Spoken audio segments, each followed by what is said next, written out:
ఈ బ్రహ్మాండంలో వెంకటాద్రితో సమానమైన స్థానం ఇంకొకటి లేదు. వెంకటేశ్వరునితో సమానమైన దేవుడు లేడు. ప్రపంచంలో ఎక్కడ మరే దేవాలయానికి లేని ప్రాశస్త్యం శ్రీ వెంకటాద్రికి, వెంకటేశ్వరునికి ఉందన్న సత్యం అందరికీ తెలిసిందే. కృతాయుగంలో నరసింహమూర్తి, త్రేతాయుగంలో శ్రీరామచంద్రుడు, ద్వాపర యుగంలో శ్రీకృష్ణుడు, కలియుగంలో వెంకటేశ్వరుడు ప్రత్యక్ష దైవాలు. కలియుగంలో భక్త సంరక్షణార్థం శ్రీ మహావిష్ణువు వైకుంఠాన్ని విడిచి తిరుమలలో నెలవు చేసుకున్నాడు. అందుకే తిరుమలకు కలియుగ వైకుంఠమని సార్థకమైంది. శ్రీనివాసుడు వెంకటాచల నివాసి అయిన ఆకాశరాజపుత్రి అయిన పద్మావతి దేవిని పరిణయమాడిన పవిత్ర గాథ కాబట్టి భక్తి శ్రద్ధలతో శ్రీనివాసుని కళ్యాణం గురించి తెలుసుకుందాం. అది పరమ పావనమైన గంగానది తీరం. కశ్యప ప్రజాపతి పర్యవేక్షణలో సకల మునిగణాలు గుమిగూడి యాగాన్ని ప్రారంభించారు. ఇంతలో వీణాముని నారదుల వారు ప్రవేశించారు. ఆ కలహ భోజనితో కళ్యాణ గాథకు అంకురార్పం జరగబోతుంది కాబోలు. ఈ యాగ ప్రయోజనం ఏమిటి? యజ్ఞ ఫలాన్ని ఏ వేల్పు స్వీకరిస్తాడు అని వారు మహర్షులను అడుగుతారు. అప్పుడు నారదుని ప్రశ్నలకు సమాధానం తోచని ఋషులు భృగు మహర్షిని ఆశ్రయించారు. యాగ ఫలం పొందడానికి త్రిమూర్తులైన బ్రహ్మ, విష్ణు, మహేశ్వరులలో ఎవరు అర్హులలో నిర్ణయించవలసిందని ప్రార్థిస్తారు. భృగు మహర్షి సత్యలోకం చేరాడు. ప్రణయలోకంలో విహరిస్తున్న సరస్వతి, చతుర్ముఖులు మునిరాకను గమనించలేదు. వాని వీణలోలుడైన బ్రహ్మ పూజకు అర్హుడు కాదని నిందిస్తూ ముని కైలాసానికి కదిలాడు. అర్ధాంగియగు ఆద్రితనయతో ఆనందంలో ఉన్న ఆ పరమేశ్వరుడు మహర్షిని గమనించి మన్నింపలేదు. పార్వతి మాత్రం పతి దృష్టిని మహర్షిపై మలిచింది. పరమేశ్వరుని నిర్లక్ష్యానికి గురి అయిన భృగువు ఉగ్రుడై శివలింగానికే పూజలు పొమ్మని శపించాడు.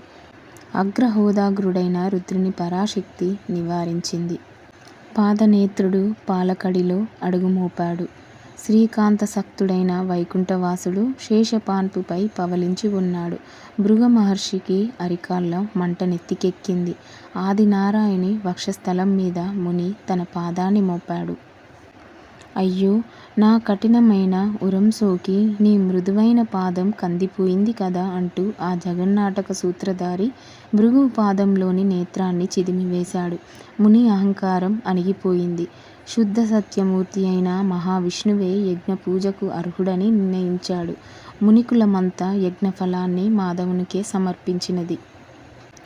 మీ వక్షస్థలం నాకు నిత్య నివాసం, నా శయ్య సౌభాగ్యాలకు నిలయం. లక్ష్మి నిలయాన్ని కాలదన్నిన మునిని గౌరవించారు.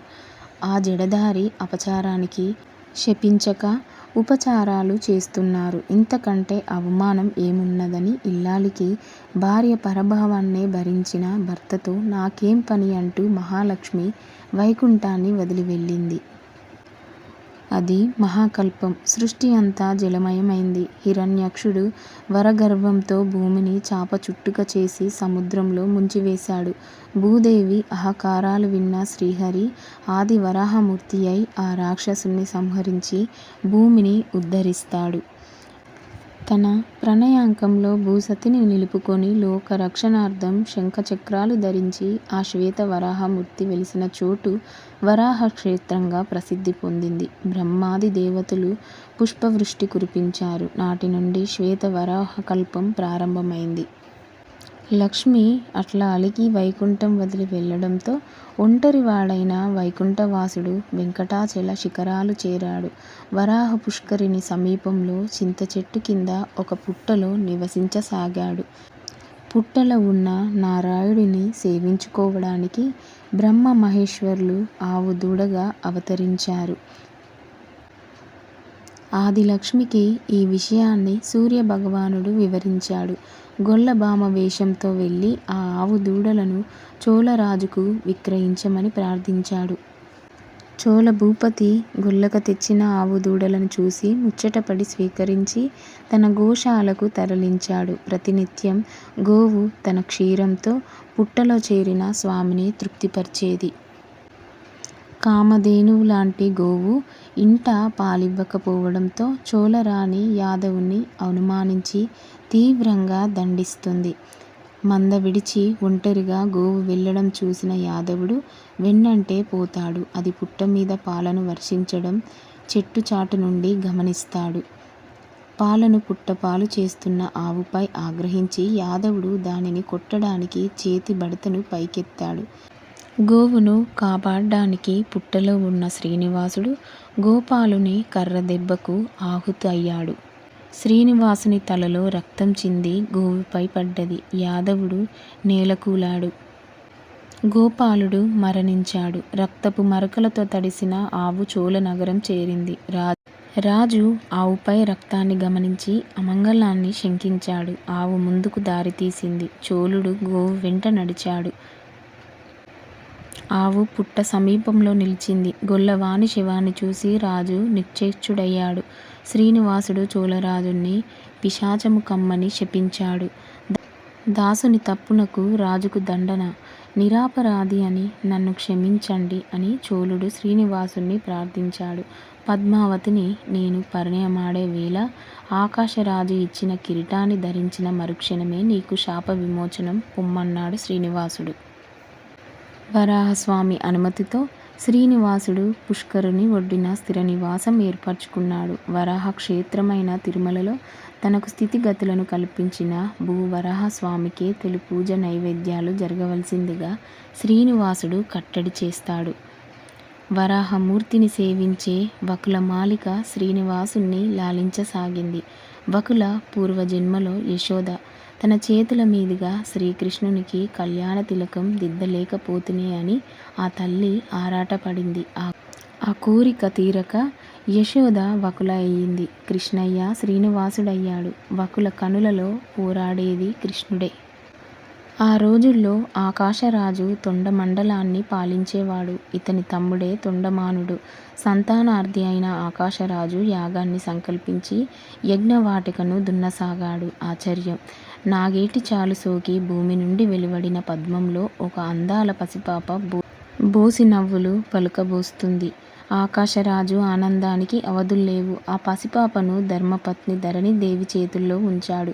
ధరణిదేవి కళ్ళల్లో ఆనంద బాష్పాలు, వక్షోజాలాల్లో పాలధారలు పెల్లుబికాయి. ఇంతలో ఆకాశవాణి వినిపించింది. ఆకాశరాజా, ఈమె కారణ జన్మురాలు.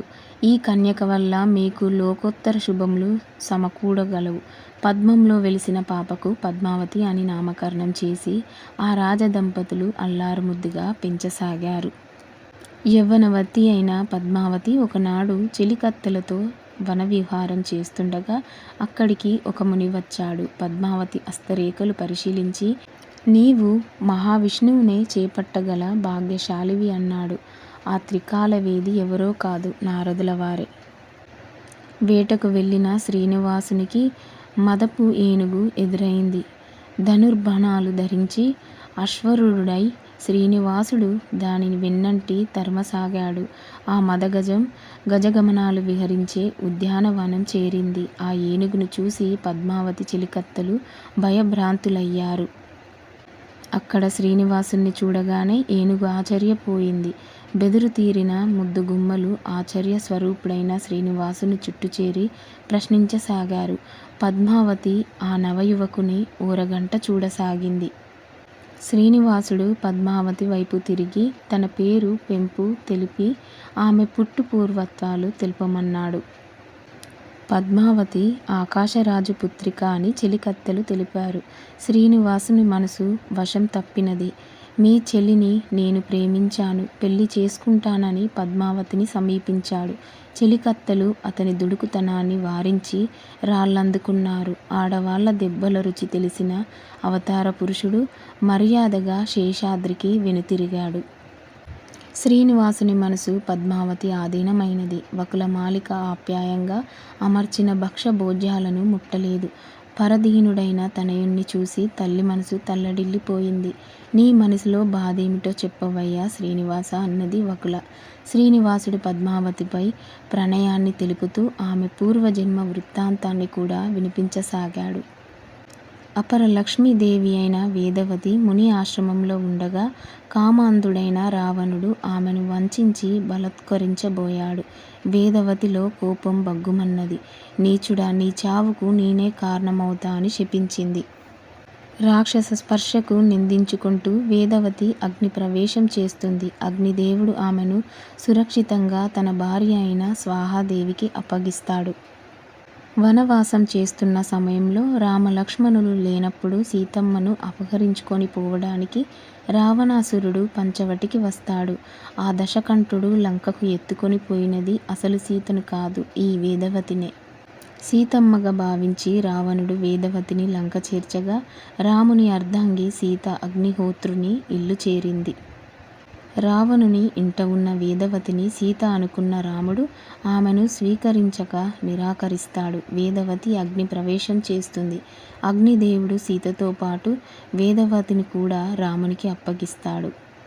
వేదవతి వైపు ప్రశ్నార్థకంగా చూస్తున్న రామునికి సీతమ్మ చెప్తున్నది, నాకు మరుగా ఇంతకాలం రాక్షసుల బారి నుండి అష్టకష్టాలను ఓర్చిన ఈ వేదవతిని స్వీకరించండి. నేను ఏకపత్ని వ్రతుడనని నీకు తెలియదా జానకి? ఈ జన్మలో ఇది కాని పని. మరో జన్మలో ఈ వేదవతి ఆకాశరాజు ఇంట పద్మావతిగా అవతరిస్తుంది. నేను శ్రీనివాసుడనై ఆమెను చేపట్టతానని సీతకు వాగ్దానం చేస్తాడు శ్రీరాముడు. ఇది విన్న వకులమాలిక పద్మావతిని పరిణయమాడనిదే శ్రీనివాసునికి సుఖం లేదని తెలిసి ఆకాశరాజు ధరణిదేవుల్లో పెండ్లి రాయబారం చెయ్యతనే బయలుదేరింది. మార్గమధ్యమున ఆమె శివాలయం నుండి వచ్చు పద్మావతి చెలులను కని ఆకాశరాజు తనయను శ్రీనివాసుని వైపు విరహముగా వేగుచున్నట్లు తెలుసుకున్నది. వారి వెంట అంతఃపురానికి వెళ్ళింది.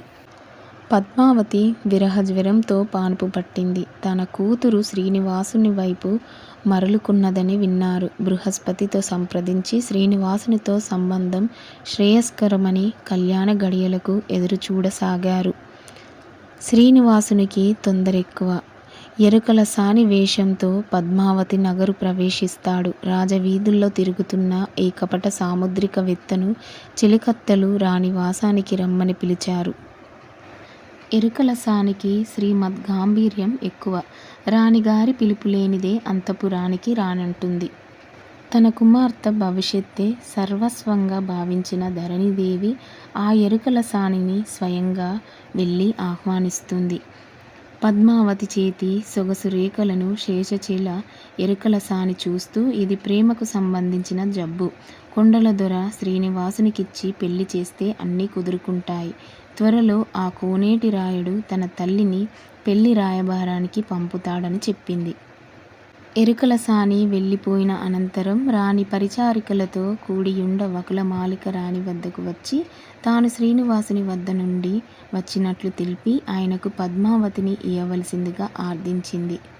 బృహస్పతి మాట, ఎరుకల జోస్యం, వకుల రాయబారం అన్నీ విన్న ఆకాశరాజు పద్మావతి పరిణయానికి ముహూర్తం నిర్ణయించవలసిందిగా దైవాజ్ఞులను కోరాడు. పద్మావతి శ్రీనివాసులకు వివాహం చేయు తన సంకల్పమును మహారాజు సభలో వెల్లడించి ఆ క్షణమునై శ్రీనివాసునకు పంపుటకు రాజమందిరమునకు వచ్చి పద్మావతిని వివాహం ఆడవలసిందిగా కోరుచు ఆహ్వాన పత్రికను సిద్ధం చేశారు.